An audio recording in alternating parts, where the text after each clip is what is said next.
the scene starts off with a mid-shot of the main character, which is a girl just walking along Brighton, and in the scene you can see lots of people are staring at her. So we cut to a long shot of her continuing to walk down, varying the speed of the rate she's going, and then it starts to cut to a point of view in an eyeline match. So it's the main character looking at all the people who are staring at her. This is effective because you're understanding it from her point of view, and it makes it more mysterious of what's happening. Okay, and next there's a pan shot of her walking into the shop. This is just showing the location, which is Brighton. The next shot is of like a little girl with a magazine. It's a point of view of looking down at her, and she's looking up at the character, or up at the protagonist. And then she asks for an autograph. And there's a couple shots of the protagonist's like confused expression as to why this is happening, but she does it anyway. And there's a shot of her giving the magazine back to the girl. We then enter the mall, so there's a fade shot of her entering it, and I think it's going to be a long shot of just the scenery and all the people continuing to stare at her. There's then a shot of a mid-shot of a mysterious character, the antagonist, pushing the protagonist into a shot. It is like it is planned. We then see the antagonist walking out of the scene, so it adds a bit of tension and mystery to why she was there. There is then a wipe transition from right to left, which kind of shows like a bit of time passing.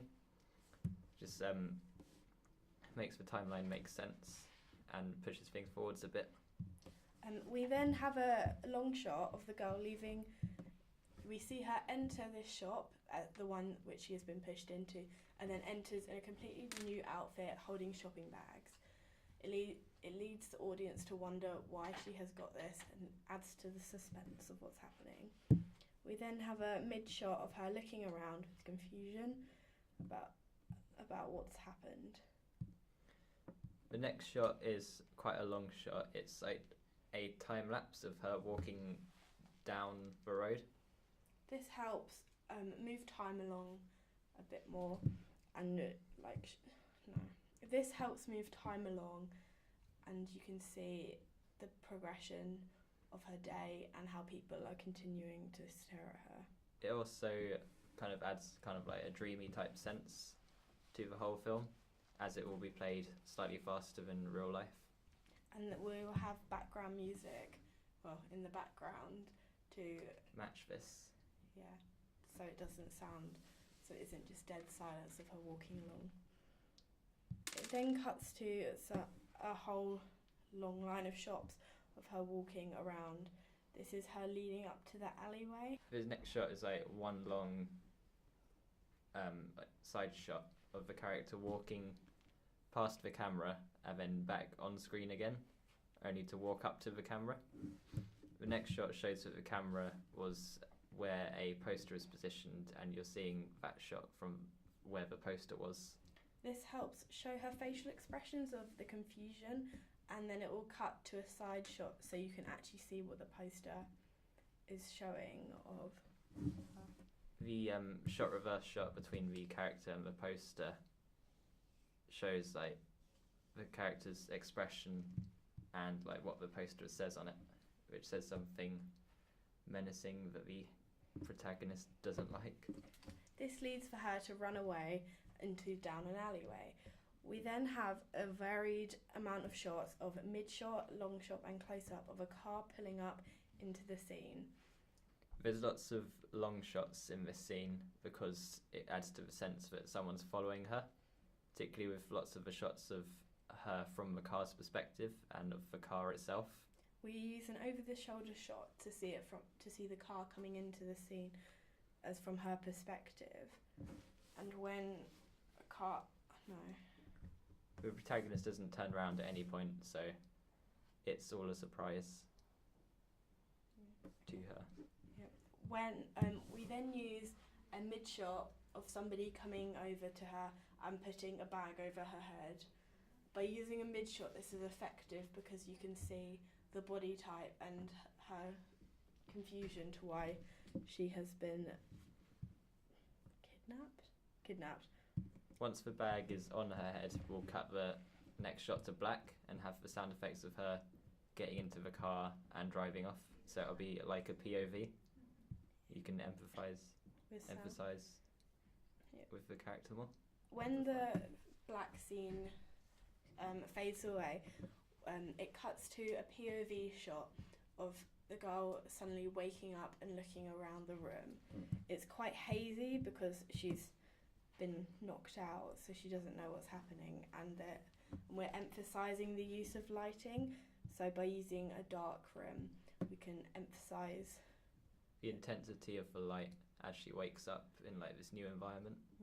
We continue with the point of view shot, and for her to look around the room and to find that there are posters of her all around the room. It leads to confusion and mystery of why there are these posters there. We also chose a dark room to do this because in photography it would be used for photos, so it kind of adds to the reason as to why there would be photos there.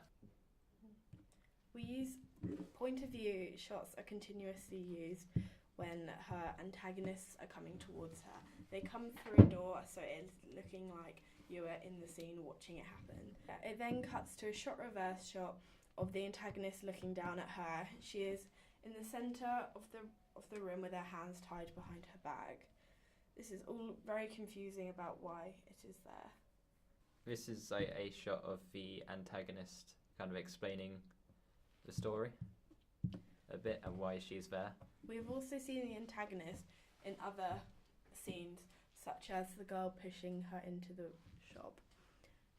During this scene we'll have some flashbacks to that bit so that the character realises that she is like being stalked by this person.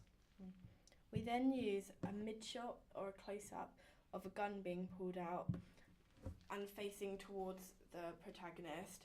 You don't actually see the protagonist get shot, but you see the gun being fired. It then cuts to a black shot. It then cuts to dark. And when it is finished, you wake up and you see the girl lying on the streets in a sleeping bag holding a magazine. This is the magazine the girl handed her when she asked for her autograph. It is then revealed that it was all a dream and that she fell asleep reading this magazine, therefore picturing that it was her. It also rounds off the narrative because this kind of adds equilibrium to the whole thing. And at the end scene, we see the antagonist who was in the dream coming up to the girl and holding and putting money in her pot. This confuses the audience as you don't know what is real and if it really was a dream.